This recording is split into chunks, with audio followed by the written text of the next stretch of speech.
Hi, I'm Bill. Here's a question to think about. Can you have great sex while you're monitoring yourself? The answer is no. And I know that because I spent years trying. Every intimate moment became a performance evaluation. Am I hard enough? Am I staying hard?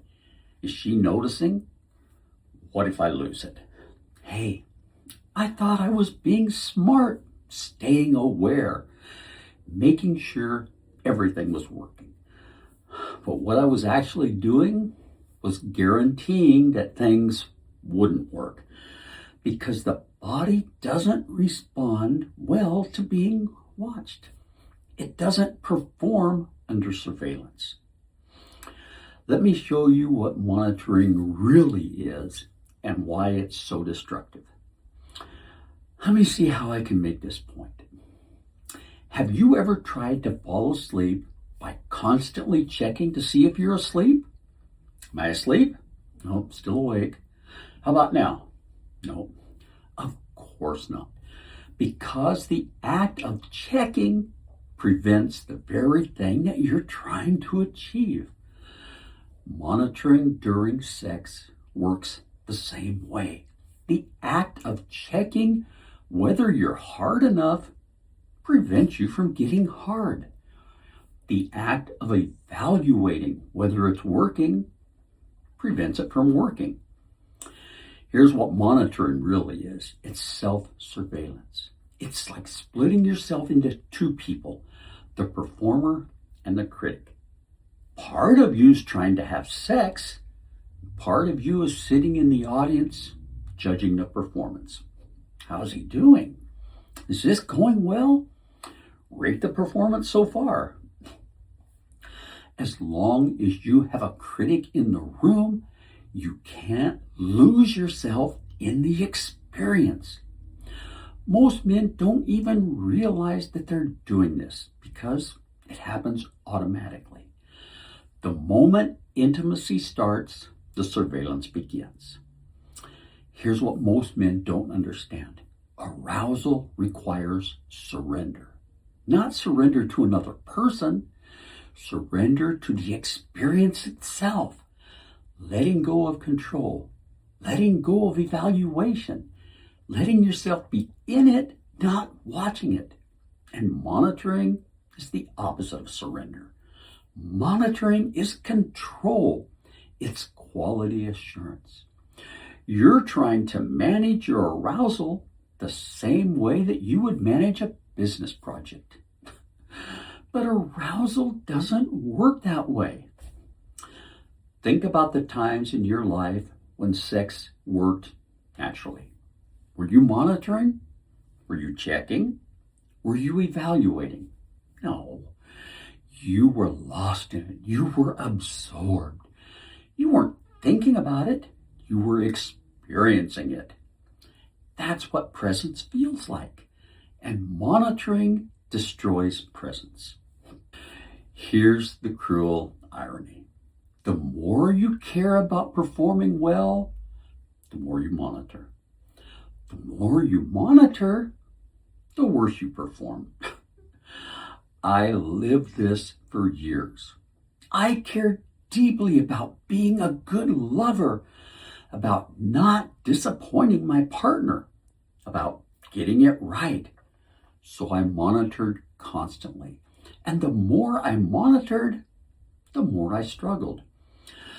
I thought the solution was maybe to monitor better, to be more aware, to catch that problem earlier.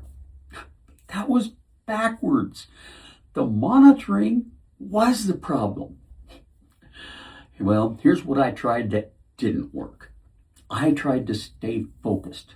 But focus on what? My performance. That's just more monitoring. I tried to stop thinking about it. But telling yourself not to think about something, that means you're still thinking about it. I tried to convince myself that it would work this time.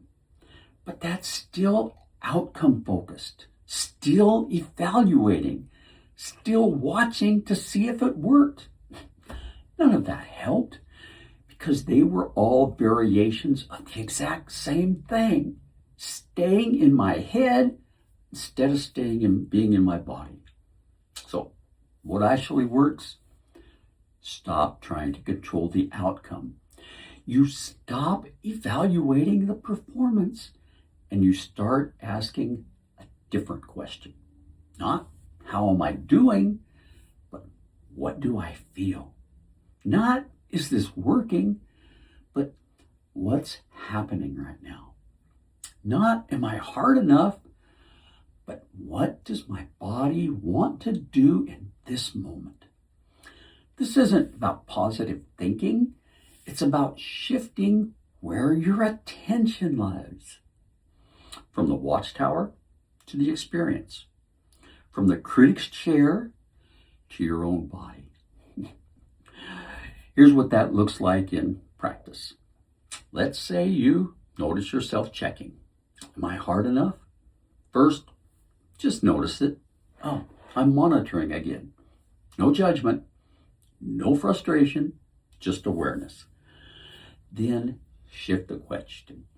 What do I actually feel right now? Maybe you feel tension in your shoulders. Maybe you feel your breath is shallow. Maybe you feel disconnected from the sensation. Whatever it is, that's real. That's present. That's where your attention should be and not on, am I performing well? But what's actually happening? This is the shift from monitoring to present, from evaluation to experience, from performing to being. Now, this doesn't happen instantly. You've probably been monitoring for years. I know that I was, and it became automatic. So, at first, you'll just catch yourself monitoring, probably dozens of times in a single encounter. That's normal. The practice isn't to never monitor. The practice is to notice when you are and gently bring yourself back again and again, without frustration, without judgment, just, there it is again. What do I actually feel? Over time, the grip loosens. When I first started this, it felt almost impossible. The monitoring was so automatic, so constant, that being present felt like trying to hold water in my hands. It would just slip through immediately. But I kept practicing. And not just during sex, during everything. While I'm eating. Am I in the moment or am I watching this moment? While I was talking, am I listening or monitoring how I sound? When I was working, am I doing or am I evaluating how am I doing? And over time, presence became more natural. Not perfect, but more available. And when presence became available, arousal became possible again. Not because I fixed my body, but because I stopped interrupting it with constant surveillance. Let's bring this together. Monitoring is self-surveillance. It splits you into performer and critic. And as long as the critic is watching, the performer can't lose himself in the experience. The fix isn't better monitoring, it's less monitoring. It's shifting from how am I doing to what am I feeling, from evaluation to experience, from performing to being. What can you practice today? Well, throughout your day, and not just in intimate moments, notice when you're watching yourself. When you catch it, don't judge it, just notice. Then ask, what do I actually feel right now? That's the practice. It's simple, it's not easy, but it changes everything. Now, This is just one piece of my full program. I teach how to develop presence as a skill, not just a concept. Body awareness, practices that anchor you in sensation. Breathing techniques that interrupt the monitoring pattern. How to stay present even when anxiety shows up. It's a complete system for retraining this response. The link to it is in the description below. If this video showed you something you didn't see before, click subscribe so you don't miss any of my future videos. In future videos, I'll cover more techniques for staying in your body instead of in your head, and how to rebuild the trust that makes arousal natural again. So, I'll see you there.